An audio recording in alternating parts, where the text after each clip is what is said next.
L'info du Grand Lille en continu. Adrien Lanois. L'info près de chez vous en direct tous les quarts d'heure ce matin, mercredi 5 avril, il est 7h30. Bon réveil à toutes et à tous, bon appétit également si vous prenez votre petit déjeuner avec nous et bon courage si vous partez travailler. Un point route avant toute chose avec la carte qui a du mal à rester stable ce matin. On a quand même du monde sur la 25, la RN41 et la 1, sur le boulevard du Président Hoover également dans le centre de Lille, près de la porte de Valenciennes.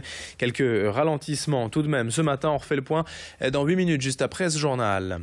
Pour démarrer aussi en ce mercredi, les prévisions météo et une journée scindée en deux parties. Les nuages d'abord pour démarrer ce matin. Un temps couvert, peut-être même quelques gouttes de pluie, mais au fur et à mesure, les perturbations vont laisser place au soleil. On aura le droit à une après-midi beaucoup plus agréable sous le ciel bleu.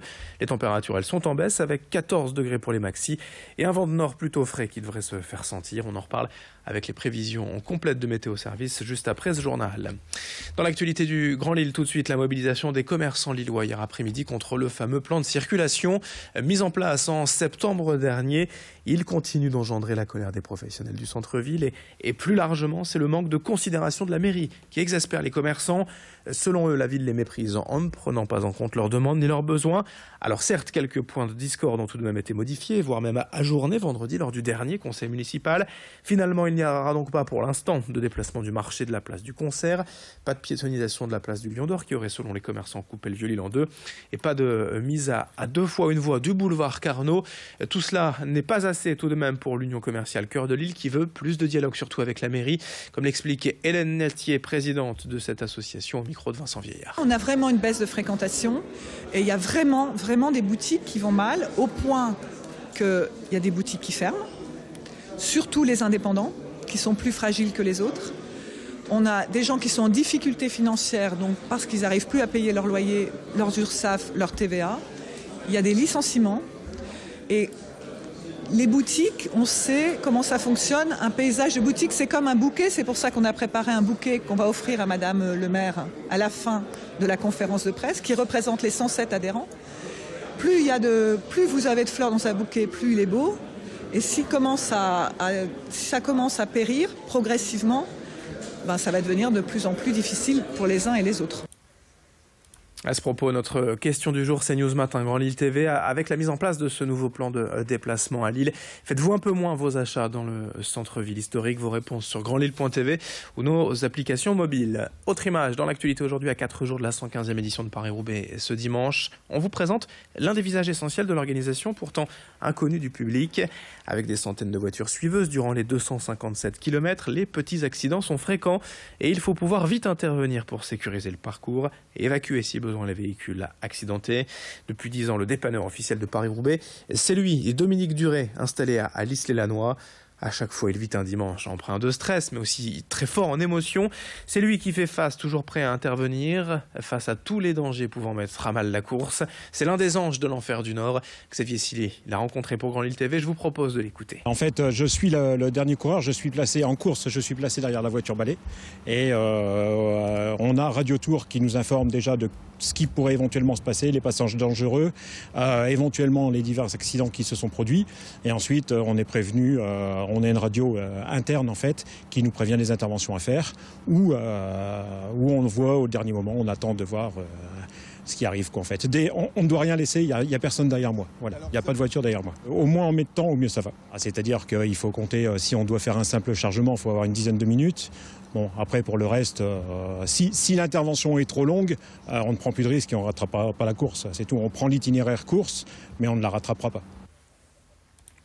La course Paris-Roubaix, la reine des classiques, ce dimanche, de nouveaux secteurs pavés au programme d'ailleurs pour un total de 55 km sur les chemins pavés et un spectacle toujours aussi attendu dans la région.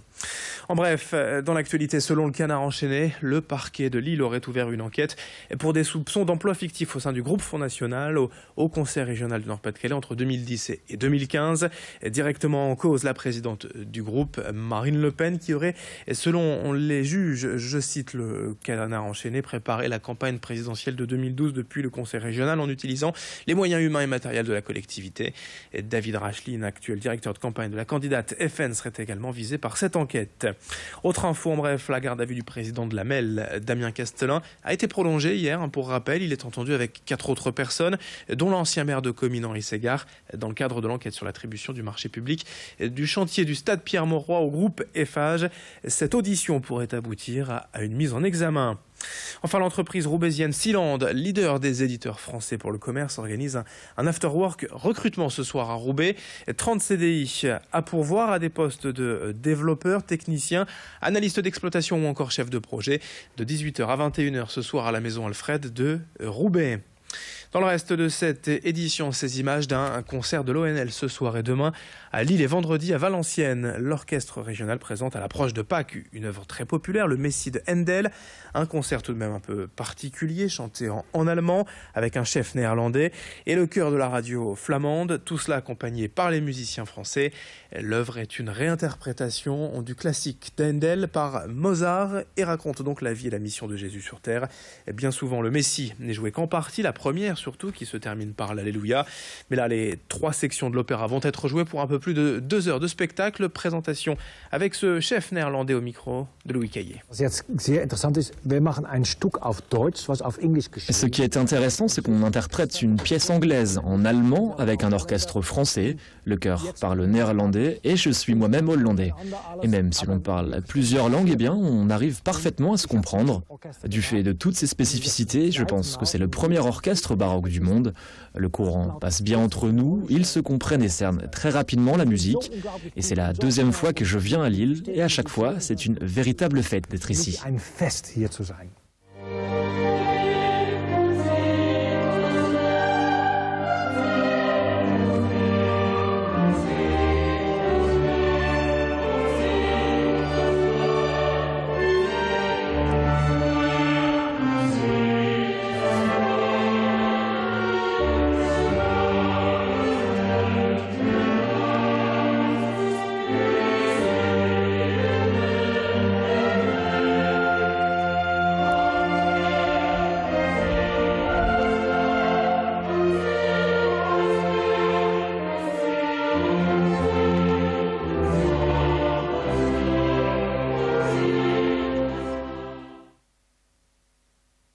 Le Messie de Handel, joué par l'Orchestre National de Lille, ce soir et demain à 20h à Lille au Nouveau Siècle et vendredi à Valenciennes au Phénix. Fin de ce journal dans un instant. À suivre vos prévisions météo et l'infotrafic en temps réel. Très bon réveil et belle matinée en notre compagnie.